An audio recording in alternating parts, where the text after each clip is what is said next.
Hello function lovers. आज मैं आपके साथ एक मॉडर्न फंक्शन फैनफिक शेयर करने जा रही हूँ जिसका नाम है आई नीड माई अल्फा। ये स्टोरी मेरी नहीं है, इसके लिए मैंने ऑथर से परमिशन ली है। उनका नाम है मीको कुरोनी। स्टोरी शुरू करने से पहले हम इसकी स्टोरी लाइन जान लेते हैं। जब विंग के डोमिनेट पेरेंट्स को पता चलता है कि विंग एक ऑर्डिनरी ओमेगा है तो उसके पेरेंट्स उसे हेट करने लग जाते हैं और उसी हेटनेस की वजह से उसे मैंशन से निकाल दिया जाता है और बहुत दूर भेज देते हैं। विंग का उसके फादर की प्रॉपर्टी पर ज्यादा हक नहीं है, उसे सिर्फ कुछ शेयर्स दिए गए थे, जिससे उसने शंघाई शहर में एक केक स्टोर शॉप खोली और अब उसमें कड़ी मेहनत करता है। और एक और बात, विंग 25 ईयर्स का है लेकिन उसने अभी तक अपनी पहली हीट एक्सपीरियंस नहीं की है। अजीब है, वो एक अजीब ओमेगा है। पर क्या होगा जब विंग अपने डोमिनेट और स्ट्रॉन्गेस्ट अल्फा से मिलेगा? क्या लैन वांग जी उसका साथ देगा? क्या वो उसे प्रोटेक्ट कर पाएगा? ये जानने के लिए अब स्टोरी स्टार्ट करते हैं। कहानी की शुरुआत होती है विंग की केक शॉप से। विंग किचन में काम कर रहा था, उसे फिर बाहर से कुछ आवाजें आती हैं। उन आवाजों को सुनकर विंग टोस्टर के पीछे से बाहर आता है और अपनी शॉप में बहुत सारा सामान गिरा हुआ पाता है। फिर विंग देखता है कि उसके लोग किसी ऐसे पर्सन से निपट रहे थे जिसे ऑर्डिनरी पर्सन नहीं माना जा सकता था। फर्श पर बुरी तरह पड़ी ट्रे से पता चल रहा था कि उसकी शॉप की हालत अच्छी नहीं है। जो प्लेट कस्टमर छोड़ के गए थे वो सब बिखरी पड़ी थी। फिर विंग का ध्यान एक आवाज की तरफ जाता है। एक लड़का बोल रहा होता है, सॉरी सर, पर मैंने जानबूझकर नहीं किया। फिर वो पर्सन बिना किसी एक्सप्रेशन के सीधे बोलता है, तुम्हारा ओनर कहाँ है? ये सुनकर विंग आगे बढ़ता है और कहता है, सॉरी सर, पर क्या कोई प्रॉब्लम है? विंग उस पर्सन को एक नजर में देख करके कह सकता था कि ये एक डोमिनेट अल्फा है। विंग इसे देख सकता था क्योंकि उस अल्फा का स्ट्रॉन्ग सेंट और डार्क ऑरा जो कि उसकी पूरी शॉप में फैल चुका था। तो ये कोई इतनी बड़ी बात नहीं थी कि शिजू इतना डर गया था। विंग की शॉप में काम करने वाले सभी लोग अल्फा हैं, पर वो सब अभी बहुत यंग हैं। पर लकीली विंग खुद को कंट्रोल कर पा रहा था नर्वस होने से। फिर वो अल्फा कहता है, मैं दुकान के ओनर से मिलना चाहता हूँ। ये सुनकर विंग कहता है, वो मैं हूँ सर। उसके इतना ही कहने पर वो अल्फा और विंग एक दूसरे के आमने सामने थे। फिर वो दोनों बिना मूव किए एक दूसरे को देख रहे थे। ऐसा लग रहा था जैसे वक्त उन दोनों के लिए रुक गया हो। फिर अचानक से शिजुई कहता है, वीगे, मैं ये सब क्लीन कर देता हूँ जो गंदगी वहाँ पर फैली हुई थी। शिजुई की इस बात को सुनकर दोनों अपने सेंस में वापस आ जाते हैं। शिजुई के जाने के बाद विंग थोड़ा अनकंफर्टेबल फील कर रहा था। फिर विंग उस अल्फा की तरफ देखता है और उससे पूछता है, आपको क्या चाहिए सर? क्या आप केक ऑर्डर करना चाहते हैं? विंग इतना नर्वस हो गया था कि वो अपने गेस्ट को बैठने के लिए कहना ही भूल गया। फिर वो अल्फा अपने एक्सप्रेशनलेस फेस के साथ कहता है, क्या हम दोनों बात कर सकते हैं? ये सुनकर विंग सोचता है, ऐसा कोई ओमेगा नहीं होगा जिसे एक हैंडसम अल्फा के साथ अकेले रहने का मौका मिले और वो उसे रिजेक्ट कर दे। तभी विंग अपने स्टूपिड थॉट्स को साइड में रखता है और कहता है, ठीक है, चलो मेरे कमरे में चलते हैं मास्टर वेट कौन? ये सुनकर वो अल्फा अपनी डीप वॉइस में जवाब देता है, लैनजैन। फिर विंग स्मॉल स्माइल के साथ कहता है, ऑलराइट मिस्टर लैन, चलिए चलते हैं। इसके बाद विंग अपने गेस्ट को किचन के साइड में एक छोटा सा रूम था वहाँ ले गया। एक्चुअली विंग की शॉप इतनी बड़ी नहीं है, पर ये पहले से ही बहुत फेमस थी इनकी डिलीशियस स्वीट्स की वजह से। फिर हम दूसरी तरफ देखते हैं कि लिविंग रूम में एक लेडी ओमेगा अपने अल्फा को गुस्से से देख रही थी और फिर अपने कांपते हुए होठों से कहती है, बहुत अच्छा फील हो रहा होगा तुम्हें अपने बेटे को घर से बाहर फेंक कर। फिर वो ओमेगा सोचती है, सिर्फ मेरा बेटा एक ऑर्डिनरी ओमेगा की तरह पैदा हुआ और उसके खुद के फादर ने उसे उसी के घर से निकाल दिया।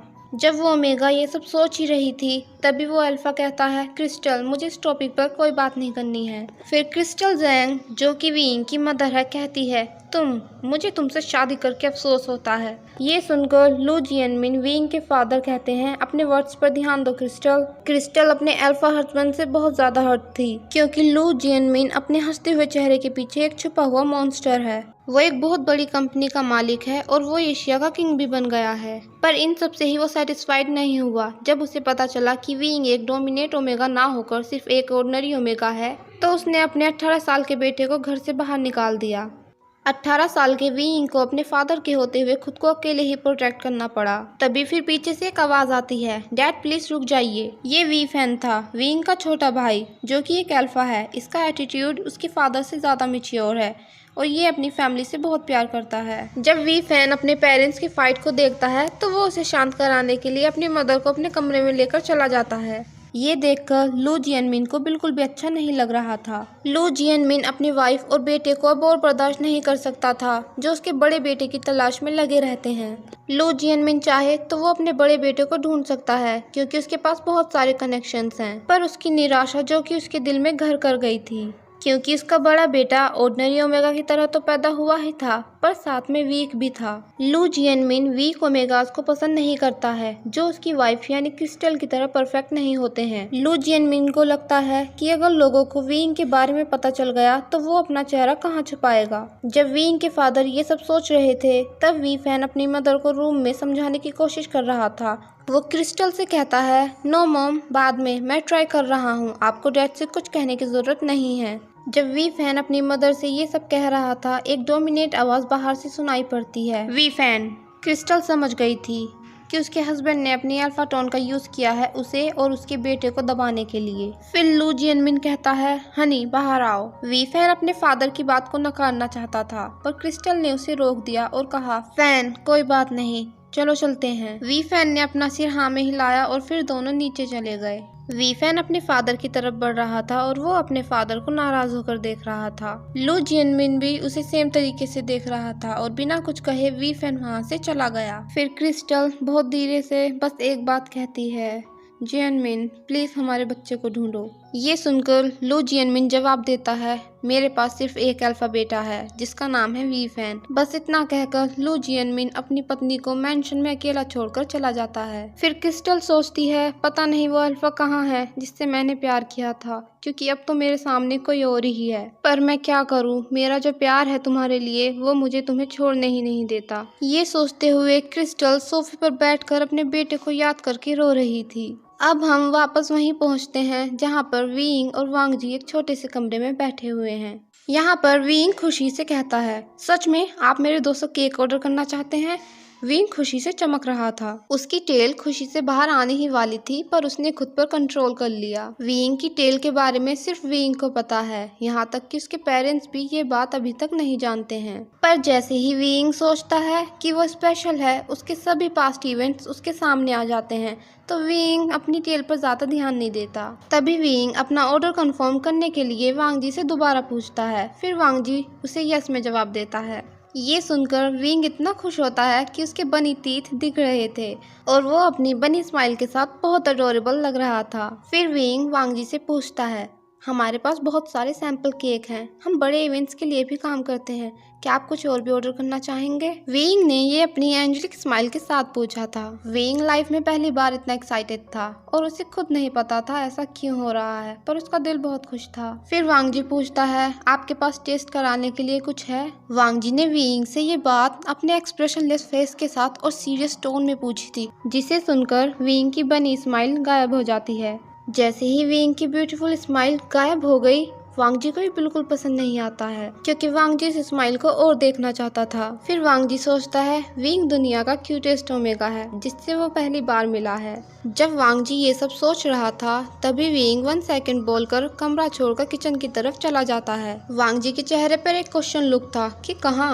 विंग जल्दी से किचन में आता है और किचन में काम करने वाले लोग उसे सरप्राइज लुक के साथ देख रहे थे, क्योंकि विंग सडनली बच्चे की तरह एक्साइटेड लग रहा था। फिर विंग चैंग से कहता है, चैंग क्या तुम मुझे बोलू माचा टेस्ट दे सकते हो? बोलू माचा एक स्वीट डिजर्ट है। पर बोलू माचा वर्ड सुनकर चैंग क्वेश्चन लुक के साथ शुजुई की तरफ देखता है, लेकिन शुजुई का चेहरा देखकर चैंग समझ जाता है कि उसे भी इस डिश के बारे में कुछ नहीं पता है। फिर चैंग विंग से कहता है, गे मुझे लगता है कि ये डिश हमारे मेन्यू लिस्ट में है ही नहीं। ये सुनकर विंग थोड़ा सरप्राइज था और कहता है, ओह क्या ऐसा है, तो इसका मतलब है मैंने तुम लोगों को ये डिश अभी नहीं सिखाई? चैंग और शिजुई अपना सिर ना में हिलाकर जवाब देते हैं। ये देखकर विंग की स्माइल थोड़ी फीकी पड़ जाती है। जैसे ही चैंग और शिजुई ये देखते हैं, वो विंग से माफी मांग लेते हैं। उन दोनों के एक्सप्रेशन देखकर विंग तुरंत कहता है, कोई बात नहीं, मैं इसे अभी बना देता हूँ। विंग हैप्पीली टोस्टर के सामने अपनी डिश को बनाने लग जाता है। ये केक था जो कि उसकी मदर ने उसे सिखाया था। विंग केक बनाने में इतना बिजी था कि वो भूल ही गया कि रूम में कोई उसका बहुत देर से वेट कर रहा था।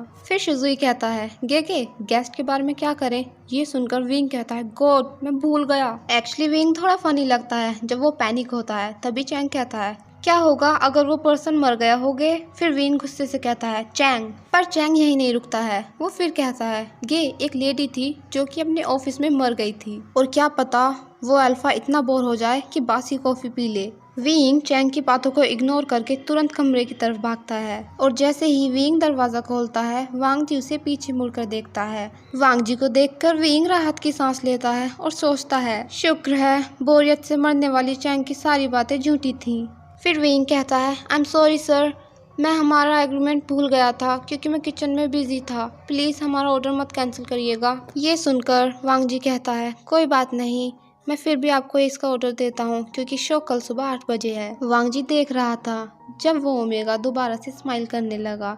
फिर विंग कहता है थैंक यू सर। इसके बाद वांग जी विंग की मेज के सामने खड़ा हो जाता है और कहता है कोई बात नहीं, ये मेरा बिजनेस कार्ड है और कल बस सभी ऑर्डर्स को मेरे ऑफिस में डिलीवर कर देना। जो रिसेप्शनिस्ट होगी वो आपका वेलकम करेगी। और हाँ एक और बात, मुझे सर मत कहो, मैं अभी भी बहुत यंग हूँ। ये सुनकर विंग नर्वस हो जाता है लेकिन फिर भी यस बोल देता है। अब हम दूसरी तरफ देखते हैं जहाँ लू जियनमिन अपनी वाइफ पर चिल्ला रहा होता है मुझे वो ओमेगा पसंद नहीं है क्रिस्टल।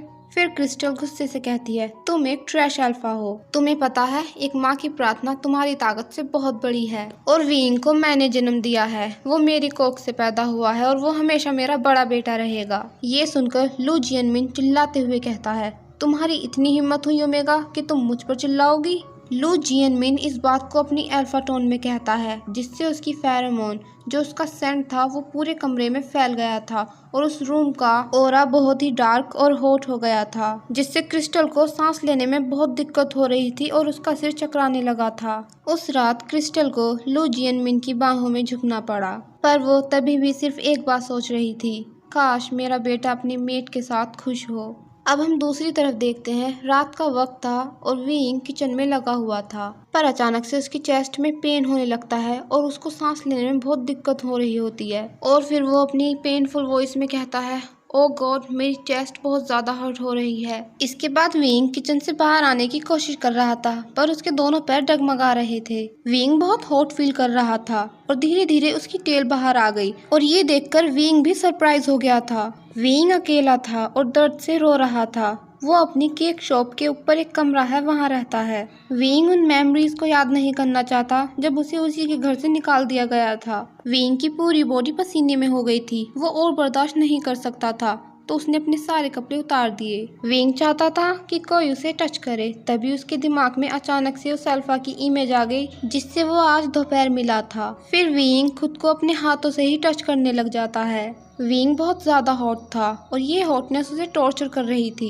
विंग की फेरोमोन यानी उसका सेंट जो कि पूरी शॉप में फैल गया था वो बाहर जाने लगा था और विंग वहाँ कुछ अल्फाज की चिल्लाने की आवाजें सुन सकता था। फिर विंग नाइट स्टैंड से एक बॉक्स उठाता है और उसमें से हीट कंट्रोल करने के लिए कुछ पिल्स लेता है। ये उसकी पहली हीट थी जो बहुत पेनफुल थी। अपनी पहली हीट को फील करने के बाद विंग फाइनली शादी करना चाहता था। अब हम दूसरी तरफ एक कमरा देखते हैं जो कि बहुत ही साफ सुथरा था। उस कमरे की वॉल्स जो कि वाइट और ब्लू थी, उस रूम में सैंडलवुड की स्मेल फैली हुई थी। फिर उस रूम में एक मैन एंटर करता है और वो एक स्ट्रॉन्ग अल्फा सेंट को फील कर पा रहा था और तब वो कहता है लैनजैन। ओ सेहुन उस अल्फा का फादर है जिसका सारा ध्यान अपनी मेज पर रखी फाइल्स पर है। सेहुन अपने बेटे के बेड पर बैठ जाता है और अपने बच्चे की मूवमेंट्स को ऑब्जर्व करता है। फिर वांग जी बोलता है यस फादर। सेहुन जवाब देता है तुम्हारा शादी करने का कोई इरादा नहीं है। बस इतना ही कहने पर उन दोनों के बीच सन्नाटा छा जाता है। फिर वांग जी कहता है आई विल। ये सुनकर सेहुन तुरंत बोलता है कब। सेहुन बहुत खुश होता है ये सोचकर कि फाइनली मेरा बेटा एक पार्टनर चाहता है। सेहुन को ज्यादा कुछ नहीं चाहिए, वो सिर्फ अपने ग्रैंडसन को अपनी गोद में खिलाना चाहता है जो उसको बुढ़ापे में साथ दे सके क्योंकि लैन वांग जी जो पहले से ही बहुत बड़ा हो गया है और वो उसे अब अपनी गोद में तो खिला नहीं सकता। जैसे ही ये थॉट सेहुन के दिमाग में आता है उसे अजीब लगता है। फिर सेहुन कहता है पर तुम एक अल्फा हो और अब टाइम आ गया है कि तुम्हारे पास एक वाइफ हो। तुम कैसा ओमेगा चाहते हो, मेल या फीमेल। सेहुन इन सब बातों को वांग जी पर जोर देकर कह रहा था। तभी वांग जी कहता है एक है। ये सुनकर सेहुन सरप्राइज्ड हो जाता है और सोचता है लैनजैन के पास कोई है, फाइनली उसे उसका खजाना मिल गया। एक्चुअली वांग जी ने अपनी सभी रट अकेले ही एक्सपीरियंस की हैं बिना किसी ओमेगा के। वो खुद को कमरे में लॉक कर लेता है जिससे वो किसी ओमेगा या बीटा पर अटैक ना करे। फिर सेहुन कहता है, तुम्हारा मतलब? वांग जी के फादर को अभी भी यकीन नहीं हो रहा था, क्योंकि सेहुन ने वांग जी को कभी भी डेट पर जाते हुए नहीं देखा था और ना ही किसी ओमेगा के साथ इंटीमेट रिलेशनशिप में। फिर वो फाइनली कहता है, लैनज़ेन, तुम्हें तुम्हारी मेट मिल गई है। सच में? और तुमने अपने फादर को क्यों नहीं बताया? सेहुन बहुत ज्यादा सरप्राइज था। वांग जी अचानक से कहता है, हनी और सिनेमन। ये सुनकर सेहुन जवाब देता है, इसका मतलब है कि तुम सनबियर से शादी करना चाहते हो? एक्चुअली सेहुन को अपने बेटे की लैंग्वेज कभी कभी समझ नहीं आती है। हालांकि उसकी वाइफ कैरमिनली उससे हमेशा चाइनीज में बात करती है, क्योंकि वो हाफ कोरियन और हाफ अमेरिकन है। फिर वांग जी जवाब देता है, नहीं, वो मेरी मेट है, मैं उसकी फेरोमोन्स स्मेल कर सकता हूँ, वो बहुत क्यूट है डैड। वांग जी ऑनेस्ट था, उसे यकीन था कि वो ओमेगा उसकी मेट है। उसने ऐसी फेरोमोन्स आज तक किसी ओमेगा में फील नहीं की थी। तभी सेहुन बोलता है, उसे अपने फादर से मिलाओ। वांग जी सीधा जवाब देता है, नहीं। फिर सेहुन पूछता है, क्यों, वो अगली है? वांग जी धीरे से कहता है, नो। वांग जी डर गया था, उसने अपने फादर की ओर देखने की हिम्मत नहीं की। वांग जी अपने फादर की कंपनी का इंचार्ज है, बट स्टिल वो अभी सिर्फ 24 इयर्स का है, जिसे गाइडेंस की जरूरत पड़ती है जब बात रोमांस पर आती है। फिर सेहुन कहता है, गॉड, तुम डर क्यों रहे हो? तुम एक अल्फा हो। वांग जी डर रहा था कि वो ओमेगा उसे रिजेक्ट कर देगा।